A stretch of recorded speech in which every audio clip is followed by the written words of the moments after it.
धीर्धेनं श्रवणपटेऽतीवरा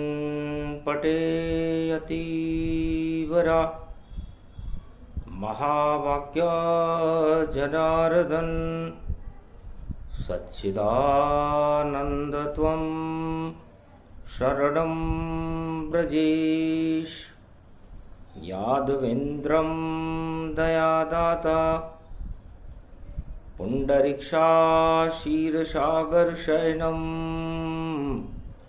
कमलनयनं नमस्तुते नमामि श्रीहरि।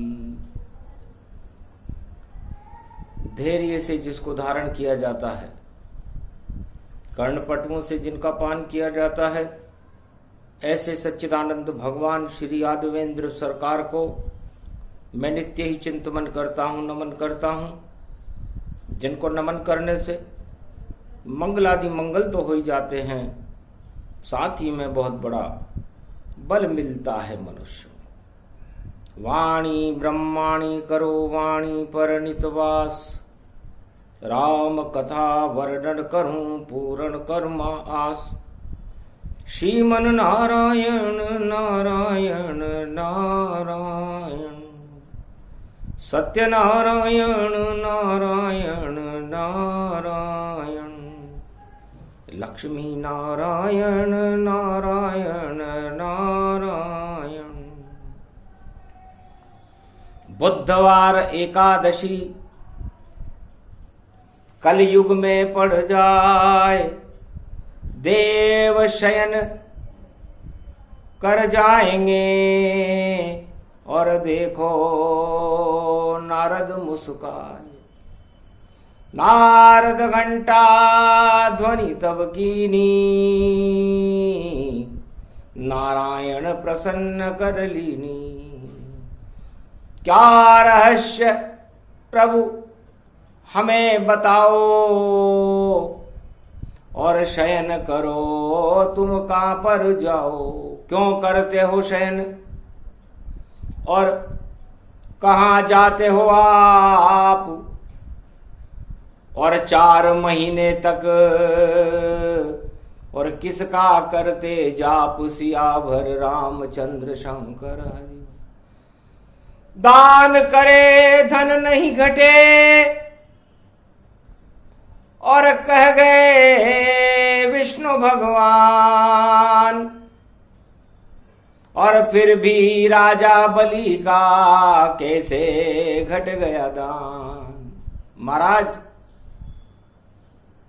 समझ में ही नहीं आया कि आप क्या क्या लीला कर देते हो। आपका शत्रु राजा बलि था नहीं, यज्ञ कर रहा था, अग्निदेव को प्रसन्न कर रहा था, शुक्राचार्य समृद्ध गुरु थे। फिर भी उसके यज्ञ को आपने क्यों भंग किया। क्या दान करना, शुभ कर्म करना अच्छी बात नहीं है। और यदि अच्छी बात है, क्योंकि चारों युग में सभी संत समागर हरि भजन, सब कहते एक बात, दान धर्म भक्ति करो हो जाए शुभम प्रभात। तो किसी ने भी मना नहीं किया। और आज देव शयनी एकादशी है। आपके शयन का गुप्त रहस्य और बलि के दान का परिणाम उल्टा कैसे हो गया, ये रहस्य जानना चाहूं, पद्मनाभ मुख से प्रगटाऊं। पद्मनाभ हो आप तो, और विष्णु रूप दिखाए, और कैसे उल्टा दान हो गया हमको दो समझाए। तब विष्णु बोले भगवाना, सुनो नारद विष्णु का ज्ञाना। सतयुग का ये समय था और राजा बलि विख्यात दान पुण्य वह कर रहा, यज्ञ हवन होई जात। शुक्राचार्य समर्थ गुरु अश्वमेध कराए, पर इच्छा थोड़ी थी उसकी कि इंद्रलोक मिल जाए। कोई बात नहीं, आदमी कोई भी शुभ कर्म करता है तो कोई इच्छा तो रखता है, यहां तक भी सब ठीक था। पर दाम और घमंड संसार का पतन कर देते हैं नारद। और अब मैं तुझे वो ज्ञान समझा रहा हूं देवशयनी एकादशी पर कि आदमी चारों युगों में सब कुछ धन को ही मानता है, और इसलिए मानता है कि भगवान विष्णु की अर्धांगिनी भी धनी है, लक्ष्मी है। और बैकुंठ में लक्ष्मी के साथ भगवान विष्णु शांति से कैसे रहते हैं और सारे संसार का पालन कैसे करते हैं। और दानव और देवता इंद्रलोक और पाताल लोक में भी सब कुछ धर्म भक्ति वैराग्य करने के बाद भी अशांत क्यों है? तो उसका मुख्य कारण है अहंकार, उसका मुख्य कारण है लक्ष्मी की लालसा। बस यही पतन का कारण है। हर युग में ऐसा होता है, जब लक्ष्मी जिसको मिलती है तो अहंकार बढ़ जाता है। अहंकार बढ़ जाए तो लक्ष्मी नहीं रह पास, और अहंकार और लक्ष्मी का हो जाता है नाश। सियावर रामचंद्र शंकर हरिओम। तो ये प्रसंग विष्णु सुनावा, सतयुग राजा बलि प्रगटावा। यज्ञ हवन सब कर रहा सब शुभ काम, पर अहम भरा था नृपति, और इस कारण कोप किया भगवान। बस भगवान तो उसका परीक्षण करने गए थे, क्योंकि उसने चुनौती दी थी कि हमारी परीक्षा करो। हम खुद नहीं गए कि कोई भी यज्ञ स्थल पर आए मैं उसकी इच्छा पूरी कर दूंगा। भगवान बन गया धरती पर और सब कुछ पूरा कर दूंगा। तो हानि लाभ जीवन मरण यश अपयश विधि हाथ, और 6 विशेष अधिकार तो नारायण के हाथ की। तो नारायण के हाथ में होते हैं। लेकिन शुक्राचार्य ने कहा जब तुम्हारी परीक्षा के बीच में ही तुम्हें मिल जाएंगे ये, और तुम दे सकते हो। बस ये बात बुरी लगी नारायण को, इस कारण परीक्षा पहुंच गए और दान मांग लिया 3 कदम, और सारे दाम ही लूट लिए। 3 कदम में नप गया देखो पूरा त्रिलोक। शरणागत राजा बलि और रानी, और दानव हो गया शोक। पूरे दानवतावाद में शोक मच गया, क्योंकि भगवान ने 3 कदम में सब कुछ नाप लिया। तो सारे दाम वहां नप गए। अहम नपा तत्काल, शुक्राचार्य की आंख फूट गई। बलि गया पाताल, सियावर रामचंद्र शंकर हरिओम। इस तरह बलि पाताल में चला गया। इसलिए है संसार के राजाओं, चाहे आप किसी भी युग में रहो, चाहे सतयुग हो, चाहे द्वापर हो, चाहे त्रेता हो या कलयुग हो,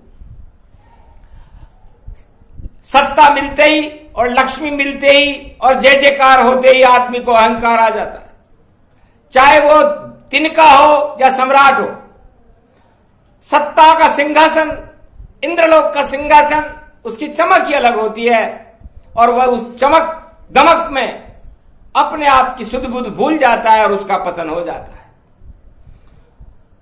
तो कलयुग में तो राजा फिर भी शुभ काम नहीं करते, लेकिन राजा बलि बड़ा सच्चा सत्यवादी राजा था और उसका यज्ञ सफल हो गया, क्योंकि दान पूरा हो गया। अब मांगा उसने वरदान, महाराज मुझे छल लिया आपने, अब मैं ताज करूं बनवास, आपका भी ताज भंग करूंगा। तब कहा तथास्तु हंसकर मैंने कि राजनीति में छल होता, जब कोई किसी का ताज हटाता है तो उसका ताज गिरा होता तो अदला बदला हो गया। मैंने छीना इंद्रलोक का ताज, उसने बैकुंठ का ताज छीन लिया मेरा और मैं बन गया चौकीदार। उसने कहा महाराज कोई बात नहीं, मैं परीक्षा में उत्तीर्ण तो नहीं हुआ लेकिन इस योग्य तो रहा कि आपको दान देने की मैंने में क्षमता और शक्ति तो मैंने प्रकट की, क्योंकि नारायण को कोई दान दे सकता है क्या। और मैंने अपनी स्त्री और मैं दोनों, मेरी आत्माएं हमने आपको दान कर दी, तो आप तो परमात्मा हो, अब आप जहां चाहोगे वहां रहेंगे और आप भी हमारे साथ ही रहना, क्योंकि आपने समझा मुझे पाताल के योग्य, तो पाताल हंस के मैं जाऊंगा, पर बैकुंठ का ताज हटाऊं निश्चित तुमको चौकीदार बनाऊंगा। तो चौकीदार बन गया नारद में, पूरा हो गया दान। राजा बलि की शक्ति तो देखो बहुत महान, बड़ा महान राजा था, लेकिन उसके अहंकार ने, उसकी धन की क्षमता ने उसको अहंकारी बना दिया और उस अहंकार के कारण पाताल में गया। तो जो भी राजा अहंकार करता है लक्ष्मी को प्राप्त करके उसको पाताल में जाना पड़ता है। तो ये शिक्षा मैंने, चूंकि मैं त्रिलोक का राजा हूं और मैं कभी बदलता नहीं हूं, तो गांठ बांध ली मैंने भी और ले लिया मैंने दान, और दान लेके मैं बन गया चौकीदार और ले लिया मैंने ज्ञान। मैंने भी ज्ञान लिया कि मैं भी राजा हूं और लक्ष्मी मेरे पास रहती है और मैं बैकुंठ का राजा हूं और सारे ब्रह्मांड पूरा त्रिलोक का संचालन करता हूं। तो मुझे भी प्रयास करना चाहिए कि मेरे अहंकार को मैं बार बार धोऊं। तो 4 महीने अहंकार को मैं भी करता साफ और चौकीदार बन के खड़ा रहता हूं पाताल में, और ये राजा बलि का श्राप। तो राजा बलि ने तो मुझसे वरदान मांगा और वो वरदान श्राप जैसा था कि तुम बैकुंठ का ताज छोड़ो। और मुझे बड़ी खुशी हुई कि मेरे सारे अहंकार को राजा बलि ने दान में ले लिया, और मेरा चूंकि राक्षसों में ज्यादा अहंकार होता है, तो 4 महीने अहंकार को मैं भी हटाने जाता हूं। लोग सोचते हैं मैं सो गया, लेकिन मैं जाग जाग वहां जाता हूं। तो पातालन में भी देखो रहे जाग भगवान, और कभी सोते नहीं नारायण। बोले विष्णु भगवान, भगवान ही सो जाए तो फिर समय का चक्र बंद हो जाए। इसलिए सदा क्षीरसागर शयनम, मैं सदा क्षीरसागर में शयन करता हूं, पाताल में मैं शयन करने नहीं जाता। वहां तो मैं 24 घंटे 4 महीने जागता हूं, क्योंकि 4 युग होते हैं। तो 4 महीने में मैं वो 4 युग पूरा कर लेता हूं। आषाढ़ का महीना जब मैं वाणी कर रहा हूं देवशयनी एकादशी की, उसे सतयुग कहते हैं। श्रावण के महीने को त्रेता युग कहते हैं। भादों के महीने को, भगवान कृष्ण के महीने को द्वापर युग कहते हैं। और असोज अश्वनी मास जो आता है उसे कलयुग कहते हैं, क्योंकि वहां श्राद्ध भी हो जाते हैं और नवरात्रा भी हो जाती है। तो ये 4 महीने मैं 4 युग भोग लेता हूं और सारी सृष्टि को और अपने अहंकार को धो लेता हूं। इस कारण अहम मुझे नहीं आता और अहं पाताल में डालता हूं, और जितना भी मैं अहम और बहम है सब राजा बलि के दरबार में उछालता हूं। तो अहम मेरा पाताल में और रूप है मेरा विशाल। नारद घंटा ध्वनि करे आंखों देखा हाल, सिया भर रामचंद्र शंकर हरि। तो भगवान विष्णु ने कहा नारद चलो आपको कुछ ज्ञान कराते हैं कि भगवान सदा क्षीरसागर शयनम पद्मनाभ भगवान कहां जाते हैं और कैसे जाते हैं। तो हर मनुष्य नारायण का ही स्वरूप है,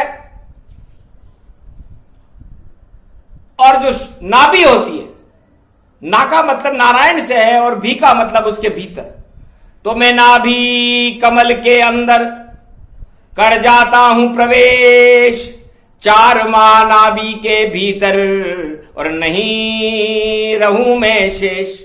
तो मैं शेष शैया छोड़ करके नाभि में प्रवेश कर जाता हूं। तो नाभि कीचड़ जानिए और कीचड़ कमल खिलाए, और पातालन में विष्णु गए तो ऊपर कमल खिल जाए। तो उस कीचड़ में कमल खिलता है 4 महीने के लिए, और उस कमल के ऊपर ब्रह्मा और शिव विराजमान रहते हैं। तो जब सोते हैं नारायण नाभि में तो ब्रह्म तेज प्रगटाता है, और शिव की भक्ति होती है वह चतुर्मास कहलाता है।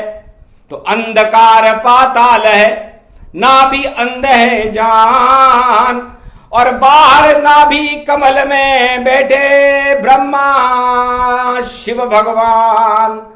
तो श्रवण भक्ति होने लगी और हो गया श्रावण मास, 4 मास कमल पर और बैठे ब्रह्म शिव प्रकाश, ब्रह्मा और शिव। तो 4 महीने जब बरसात होती है तो आदमी के अंदर काम वासनाओं की तरंगें उठने लगती है, और नारायण को काम वासना से नहीं, उसे तो राम वासना से काम है। नारायण की वासना नहीं लक्ष्मी का रूप, क्षीर सागर में शयन करे वह देखो शांति स्वरूप। तो 4 महीने जागृत रहता हूं मैं नाभि में, जैसे गर्भ में बच्चा 9 महीने तक जागृत रहता है, और जब उसकी नाभि कटती है तो बालक बाहर आ जाता है। उसी तरह मैं भी नाभि में जाकर शयन करता हूं, खड़ा रहता हूं। चैतन्य अवस्था है मेरी, और जागृत रूप बनाता हूं, और सारे त्रिलोक की सुनता रहता, पर किसी को दिखा नहीं पाता हूं, कोई मुझे देख नहीं पाता। और भगवान शंकर और ब्रह्म तेज और भक्ति दिखाई देती है, क्योंकि 4 मास में 4 ही कामा, या तो जपो हरि का नामा, या तो आप 4 महीने में जब हरि का नाम जप लो तो आपका कल्याण हो जाएगा, अहमता हट जाएगी, पाप धुल जाएंगे, या आप काम वासना में लिप्त हो जाओ।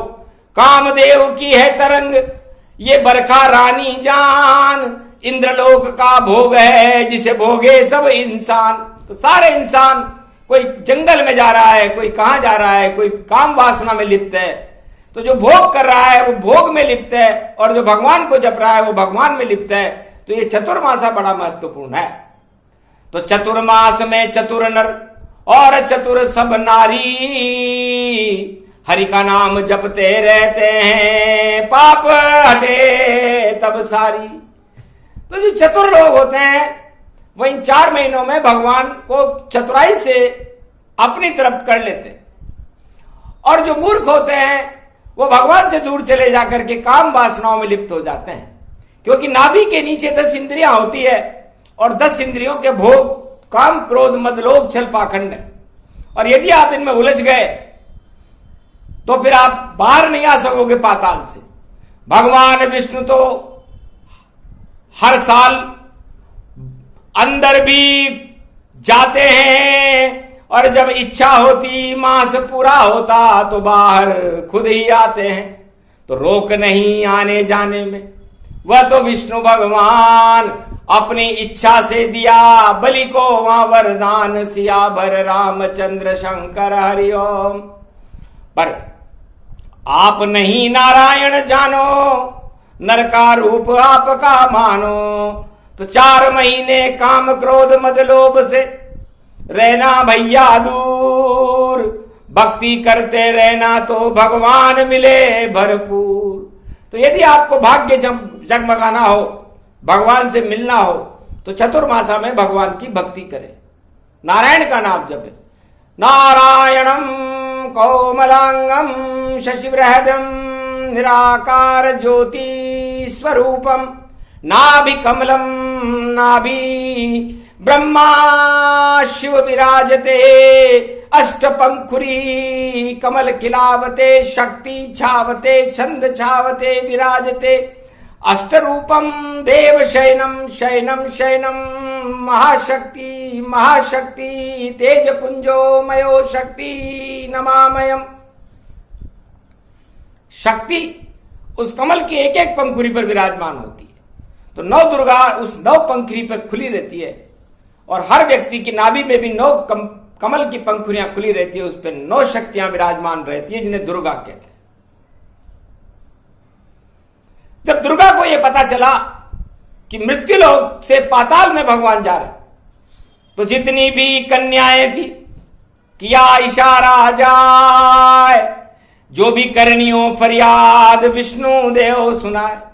अरे आज देव शौनी एकादशी है, हे कन्याओं आप शक्ति हो मृत्युलोक की, नव दुर्गा हो और हर कुंवारी कन्या के अंदर दुर्गा की शक्ति होती है और ये भारत माता है और आप भारत माता में आपका जन्म है। उन सब कन्याओं के लिए ये शुभ संदेश दुर्गाएं दे रही हैं देव शौनी एकादशी को कि आपकी जो भी मनोकामना हो उस मनोकामनाओं को आप गंगा किनारे जाइए और जल के किनारे जाओ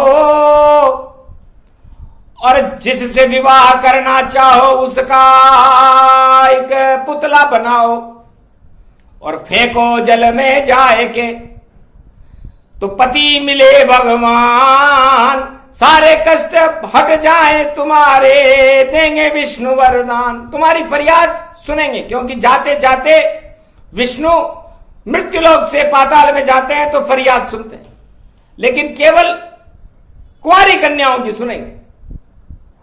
क्योंकि देव शौनी एकादशी है तो लक्ष्मी उनके साथ नहीं जा रही, इसलिए आप सब लक्ष्मी का रूप हो और अपनी फरियाद सुना दो तुम और पुतला नदी में बहा दो तुम, तो नारायण वापस आ जाएंगे और पुतला जल में डालो तुम। तो नारायण को पुतला मानो, डालो जल में डाल, अरे सारे भारत देश के मिट जाएंगे काल, फिर अकाल नहीं पड़ पावे, तंत्र मंत्र कोई चल नहीं पावे, गंगा सब ही विसर्जन जाना और गमन कीन पाताल भगवान।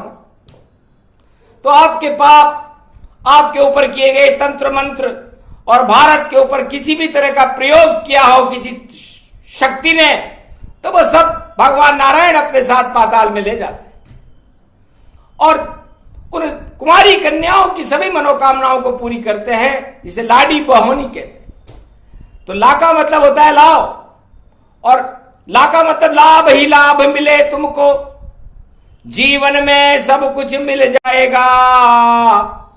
और देखो डी का मतलब है वो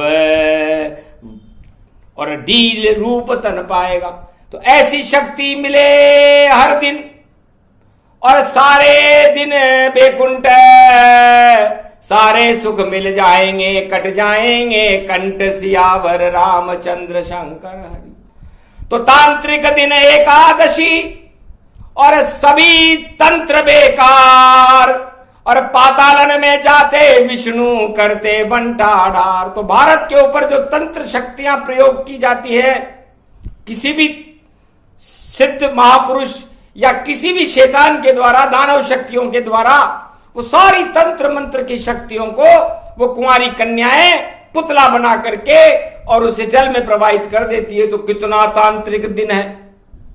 देव शयनी जान, देव कभी सोते नहीं और बोले विष्णु भगवान। आपकी आत्मा ही सो जाए, आपका हृदय ही सो जाए तो आपकी मृत्यु हो जाएगी। तो नारायण तो जीवन देने वाले हैं, कभी शयन नहीं करते, मंद मंद मुस्काते रहते, नाभि में घुस जाए उसको ही पाताल कहे और जान न कोई पाए। तो राजा बलि शरीर का बल और इस बल को तोलने जाते हैं और 10 इंद्रियों के बल को तोल कर और साफ उन्हें कर जाते हैं। तो 4 महीने भक्ति करे तो सारा बल दे निकाल, काम क्रोध मद लोभ और टाले सब वह काल। तो आपके पंच तत्व के शरीर में जो बल है वो राजा बलि है और उसके अंदर नारायण प्रवेश करने वाले हैं थोड़ी देर बाद, और वो प्रवेश करके आपकी 10 इंद्रियों के काम क्रोध मद लोभ को 4 महीने तक साफ करेंगे, आपकी हर पापों को माफ करेंगे और आपको भक्ति करवा करके और आपके अंदर आत्मा में नारायण अपना प्रकाश करेंगे। तो बोलो कौन नहीं चाहता कि भगवान नारायण मेरे दरवाजे पर खड़े रहे। तो अपनी आत्मा के दरवाजे पर नारायण को 4 महीने तक खड़ा रखो और प्रार्थना करो कि नारायण हमारे काम क्रोध मद लोभ जो इंद्रियों में भरे हुए हैं, हमारे पाप भरे हुए, इन पापों को हटा दो। तो यही करते हैं काम नारायण। कभी नहीं वह सोए और पाप तुम्हारे धोने आया, 4 महीने धोवे। तो धोबी बनकर आते हैं नारायण भगवान, करे धुलाई पंच तत्व की जिसको बाली मान। तो ये बल राजा बलि आपके शरीर पंच तत्व का बल है, उस बल को नारायण बलि कर देते हैं यदि आप उसमें भगवान को समाहित कर। चौकीदार बन गया नारायण और साफ सफाई करता है, और 4 महीने भक्ति करो तो भंडार तुम्हारे भरता है। तो जगत का भरता है नारायण, भंडार तुम्हारे भर देगा और खड़ा रहेगा 4 मास तक, और देखो ईश्वर बल दे देगा।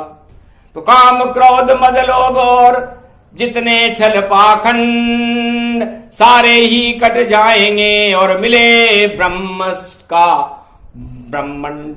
तो ब्रह्म ज्ञान आपको हो जाएगा, क्योंकि उस कमल के ऊपर जो आपकी नाभि में खिलता है, आप काम क्रोध के कीचड़ में इसे खिलाते हो। यदि काम क्रोध के कीचड़ में कमल खिल जाए, और उस कमल की क्या हालत होती होगी, बड़ी दुर्दशा कमल की। और देखो सड़ सड़ जाए, कीचड़ में ही खिलता है, और लक्ष्मी प्रिय है भाई। और वो कमल लक्ष्मी जी को बड़ा प्रिय है। वो इसलिए प्रिय है क्योंकि लक्ष्मी जी विष्णु की नाभि से खिलता है। तो विष्णु की नाभि में कीचड़ नहीं, वहां तो अमृत जान, क्षीर सागर का अमृत है, और खिले कमल है भगवान कमलापति। इसलिए कमला के पति नारायण है। तो अमृत का कमल जब खिलता है वह ब्रह्म कमल बन जाता है, और शिव का कमल बन कर देखो वह वहां प्रकाश कर जाता है। तो जब तक नाभि में रहे देखो विष्णु भगवान, और कमल वहां पर खिला रहे जिस पे बैठे शिव भगवान। तो शिव जी की भक्ति होती है, ब्रह्मा की भक्ति होती है, और 4 वेदों का गुणगान चतुर्मास तक सारे संत महात्मा ब्रह्मवेता सारे ही भगवान की भक्ति में लीन रहते हैं। और लक्ष्मी भी उन सब भक्तों पर कृपा कर देती है जो 4 माह भगवान नारायण का नाम लेता है। तो कितना सुंदर प्रसंग है। और नारायण दिया सुनाए, विष्णु कल्प की व्याख्या नारायण समझाए, इसे देवशयनी कहते हैं। तो आप की आत्मा की परिक्रमा करने नारायण द्वारपाल बनकर आते हैं। तो 12 एकादशी आती है, एकादशी के स्वामी नारायण है। और एकादशी को उपवास इसलिए करते हैं कि आत्मा कोई भोग लेती नहीं है, तो परमात्मा भी कोई भोग नहीं लेते। वो तो आपको भोगों से दूर करने के लिए आते हैं कि आप भी भोगों से 4 महीने तो दूर रहो, 8 महीने कर लेना। तो जो 4 महीने भगवान की भक्ति के पास रहता है, भोग काम क्रोध मद लोभ छल पाखंड से दूर रहता है, भगवान और मां लक्ष्मी उस पर कृपा कर देते। तो ये कोरोना काल है और यहां पर अर्थ चक्र बिगड़ा हुआ है, और लोग ताजों के लिए झूम रहे हैं, जीवन के लिए झूम रहे हैं, अर्थव्यवस्था खराब हो चुकी है। तो लक्ष्मी और विष्णु की कृपा जरूरी है।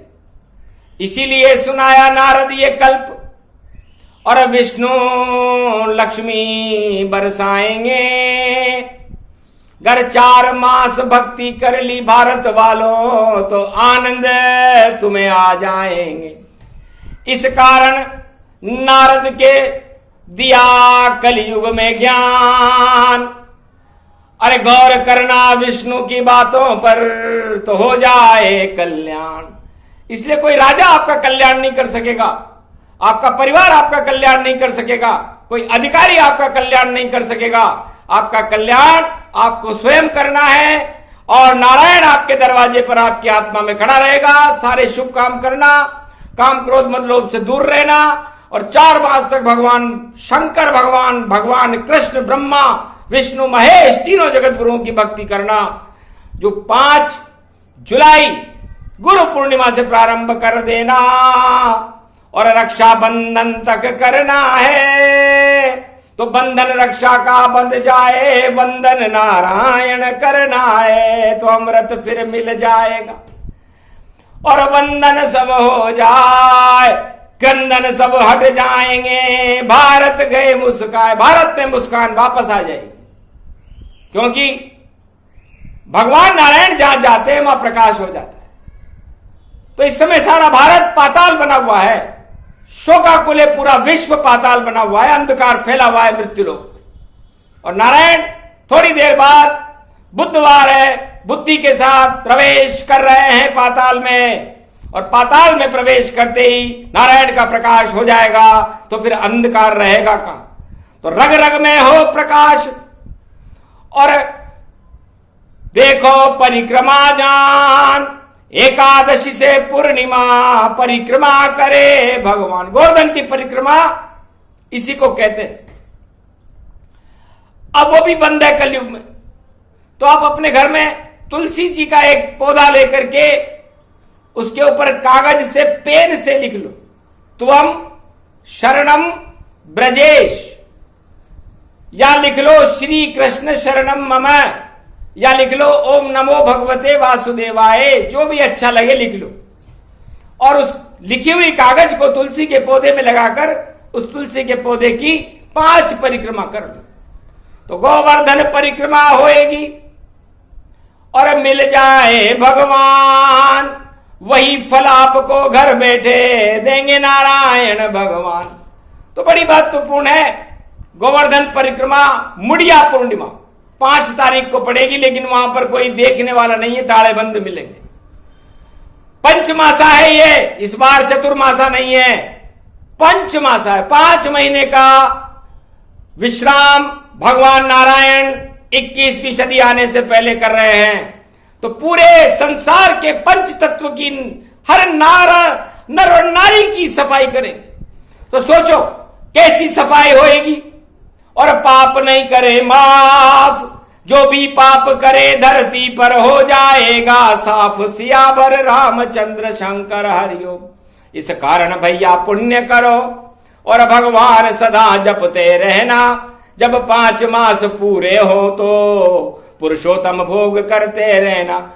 5 महीने में आएगा फिर पुरुषोत्तम मास और नारायण आ जाएगा फिर भारत के पास। सियावर रामचंद्र शंकर हरिओम।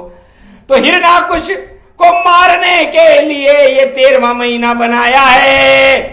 तो कोरोना भी हट जाएगा, ये सब विष्णु की माया है।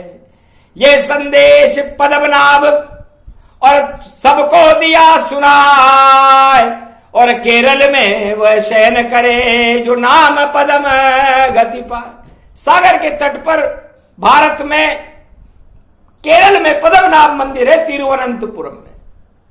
वहां शयन करते विष्णु और भरे हुए भंडार, कोई खोल सकता नहीं उनको, ऐसा उनका द्वार।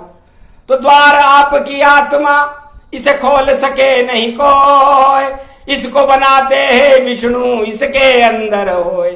तो भगवान विष्णु इस आत्मा को बनाते हैं और भगवान विष्णु इस आत्मा को खोलते हैं और भगवान विष्णु इसके चौकीदार रहते हैं। और भगवान विष्णु की नाभि से इस आत्मा का जन्म होता है, मां के गर्भ से होता है। इसलिए शक्ति, लक्ष्मी और नारायण मिलकर के सारी सृष्टि की रचना करते हैं। और वो रचना बड़ी दिव्य है। तो उस रचना को रचने के लिए जानबूझकर भगवान पाताल में जा रहे हैं। और भक्ति और ब्रह्म का प्रकाश भारत में फैला रहे। तो ये प्रसंग पूरा हुआ। और देव शयनी ज्ञान, अरे जो भी श्रद्धा से सुने उसे मिल जाए भगवान। सियावर रामचंद्र शंकर हरिओम। जय विष्णु भगवान, आपकी जय हो।